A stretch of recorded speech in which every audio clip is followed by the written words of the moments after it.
Hi friends, ఇవాల్టి మన story food challenge.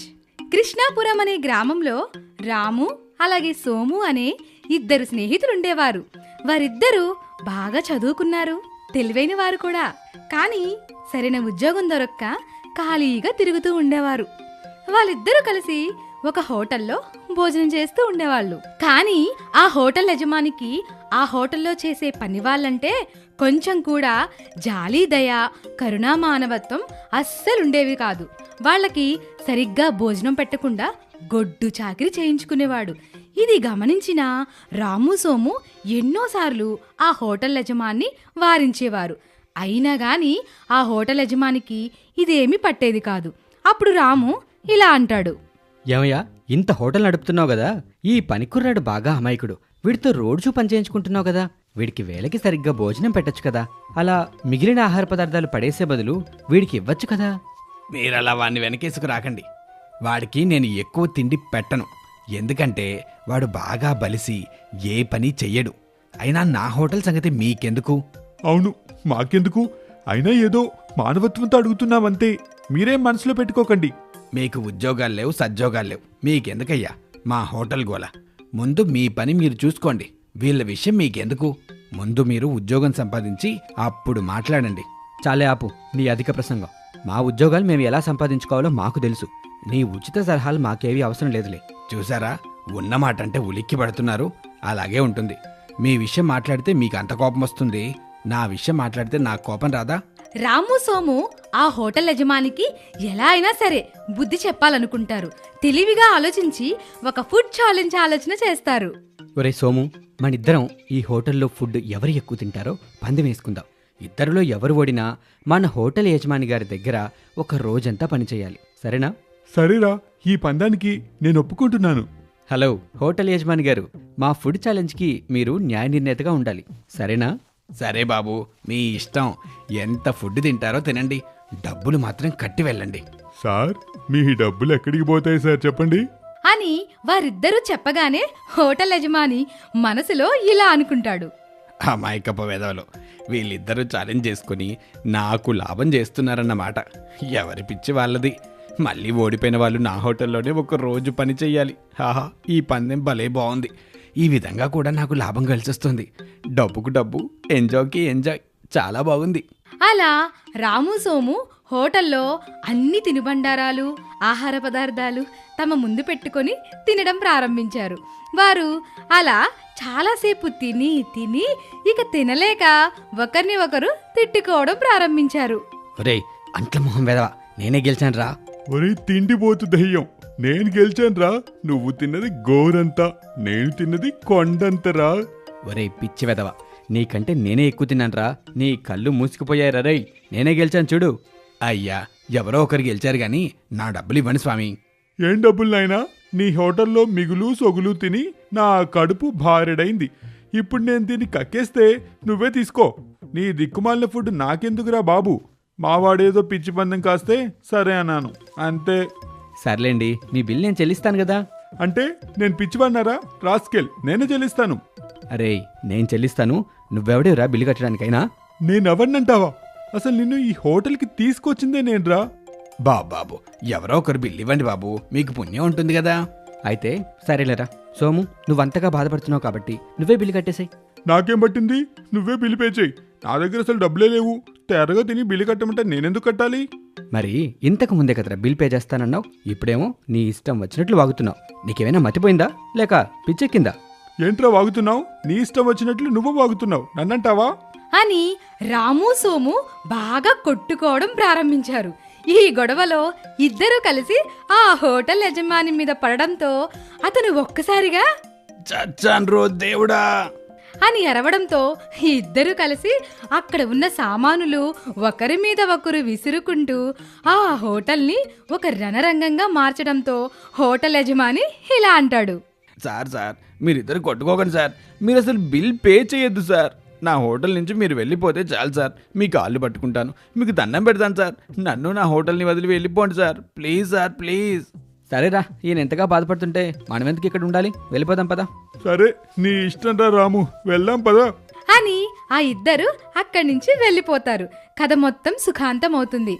వాళ్ళిద్దరూ ఎందుకు అలా చేశారో ఆ హోటల్ యజమానికి అప్పుడు అర్థమవుతుంది.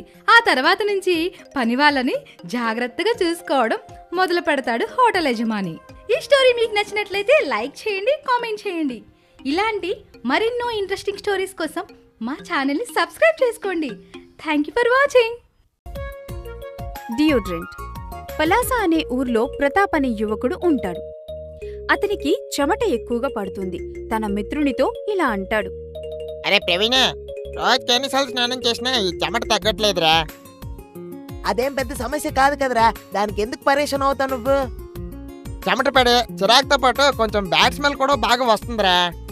వెంటనే ప్రవీణ్ కొంచెం దగ్గరికి వెళ్లి స్మెల్ చూస్తాడు. కొంచెం కాదురా స్వామి, ముక్కు చెక్కలైపోయేలా వస్తుంది తెలుసా? అదే కదరా, ఏం చేయాలో అర్థం కావట్లేదు. డాక్టర్ని కలుద్దాం అనుకుంటున్నాను, ఏమంటావు? నీరు తాగాలా అంటే బోర్ తవ్వాలా అని అడిగాడంట. అలా ఉంది నీ పరిస్థితి. ఎంత చిన్న విషయానికి డాక్టర్ దగ్గరికి ఎందుకురా? మంచి డియోడ్రెంట్ వాడితే సరిపోతుందిగా, దాని బదులు డాక్టర్ ఫీజు మిగులుతుందిగా అని సలహా ఇస్తాడు. అవునా, డియోడ్రెంట్ వాడితే యూజ్ అవుతుందా మరి? పదరా, ముందు ఆలోచిస్తూ కూర్చుంటే అనుష్క కూడా ముసలిదైపోతుంది. పద. ఆ తర్వాత అలా ఇద్దరూ డియోడ్రెంట్ షాప్ కి వెళ్తారు. సార్ చెప్పండి, ఏ డియోడ్రెంట్ కావాలి? ఎక్స్, పార్క్ అవెన్యూ, ఇవా, ఫా అన్ని రకాలు ఉన్నాయి సార్, మీకు ఏది కావాలి? నువ్వు చెప్పిన బ్రాండ్లన్నీ కలిపింది లేదా? అన్ని కలిపి నువ్వు ఎందుకు ఉంటుంది సార్, మా దగ్గర అన్ని ఒరిజినల్ డియోస్ ఉంటాయి. ఒక్కసారి కొడితే 2 రోజుల వరకు గ్యారంటీ. సరే, ఒకసారి వీడు బాడీ స్మెల్ చూడు, దానికి సరిపడదు ఇవ్వు. షాప్ ఓనర్ ప్రతాప్ దగ్గరికి వెళ్లి స్మెల్ చూస్తాడు. ఒక్కసారిగా మూర్ఛ వచ్చి పడిపోతాడు. ప్రవీణ్ నీళ్లు జల్లి లేపుతాడు. సార్ ఏంటి సార్ ఈ స్మెల్, ఎంత దారుణంగా ఉంది. నీకు అదే కదా చెప్పాను, అందుకే ఎదుటోళ్ళు చెప్పేటప్పుడు వినాలి. ఈ స్మెల్ పోవాలంటే ఈ అన్ని కంపెనీలు కలిపి కొట్టినా తక్కువే.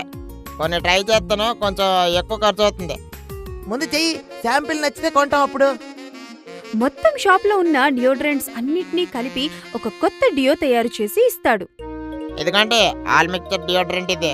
అది ఘాటైన అత్తరు మిక్స్ చేసి ఒకసారి బాబుని కొట్టుకోమనండి, చూడండి ఒకసారి. అబ్బా ఏట్రా ఎంత ఘాటుకుంది ఇది. ఆ మాత్రం ఘాటు లేకపోతే నీ ఘాటు తట్టుకోలేం లేరా. సరే సర్లే, మరీ అంత కంపు రావట్లేదు నా దగ్గర నుంచి. సరేలే, నీకేం తెలుస్తుంది, పీలుస్తున్న మాకు తెలుస్తుంది కదా. ముందు డియోడ్రెంట్ వేసుకొని చెప్పు. ప్రతాప్ ఆ డియోడ్రెంట్ ని పట్టుకొని ఇలా అంటాడు. ఆహా, ఎంత మంచి వాసన వస్తుంది. ఇది నా శరీరమేనా ఇంతకీ? అంటూ పొంగిపోతూ ప్రతాప్ తన ఇంటి వైపు వెళ్లడం ప్రారంభిస్తాడు. ఇంతలో ఒక చిన్న పిల్లాడు పరిగెడుతూ ఇలా అంటాడు. అందరూ పారిపోండి, కంప ప్రతాప్ వస్తున్నాడు, అందరూ ముక్కులు మూసుకోండి అని అంటాడు పిల్లవాడు. అది విన్న ప్రతాప్ చాలా సీరియస్ గా పిల్లాడి దగ్గరికి వెళ్లి వాడి ముక్కు మీద చెయ్యి తీసి ఇలా అంటాడు. ఎరా పొట్టడా, నన్ను ఎట్కరో చేస్తావా? కొత్త డియోడ్రెంట్ కొన్నాను రా, స్మెల్ ఎలా ఉంది ఇప్పుడు?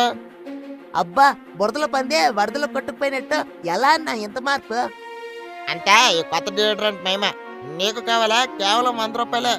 తెచ్చిప్పుడు. ఇప్పుడు తెస్తే నాకు ఇదిగో 100 డియోడ్రెంట్ ఇవ్వు అని 100 రూపాయలు తెచ్చిస్తాడు. ఇదిగో చొక్కకి 2 చొక్కలు వేస్తాను, వెళ్ళి చెప్పు. 100కి 2 చొక్కలా? వారి దేవుడా, ఇదేం కర్మరా బాబు. ఇదేమైనా మున్సిపల్ కొలాయి అనుకుంటున్నావురా? ఫ్రీగా ఇవ్వడానికి సరికొత్త డియోడ్రెంట్ ఇది, నాకు 4 రోజుల దాకా వదలదు. అలా ప్రతాప్ డియోడ్రెంట్ ఎంత ఖర్చైనా కొనడం మొదలు పెడతారు. భలే ఉందిరా, కంపు ప్రతాప్ కాస్త డియోడ్రెంట్ ప్రతాప్ గా మారిపోయాం. మరి తెలివుంటే తేలిన తేనెటీగలో చేయొచ్చురా బాబు. అసలు ఏమీ పోలిక లేదురా రే. పోలిక పోలియో లాంటిదిరా, ఈ 2 చొక్కలు వేస్తే సరిపోతుంది. రే ఆపరా బాబు, బుడ్డోడికి 2 చొక్కలతోనే కదరా బుట్టలో వేసావు. అదే నా వ్యాపారానికి పునాది, నా విజయానికి నాంది.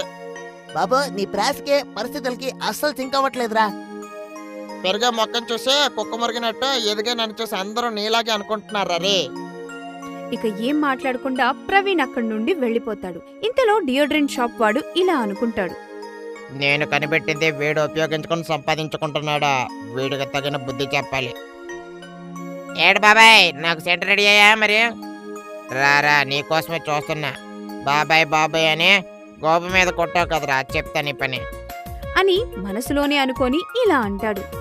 డియోడ్రెంట్ రెడీ బాబు, తీసుకో మరి. అన్ని ఫ్లేవర్స్ మార్చి ఇస్తాడు.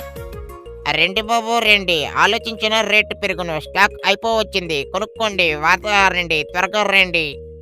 ఇలా అని అనగానే జనాలందరూ నీకా నాకా అంటూ ఎగబడి మరీ చుక్కలు కొని రాసుకుంటారు.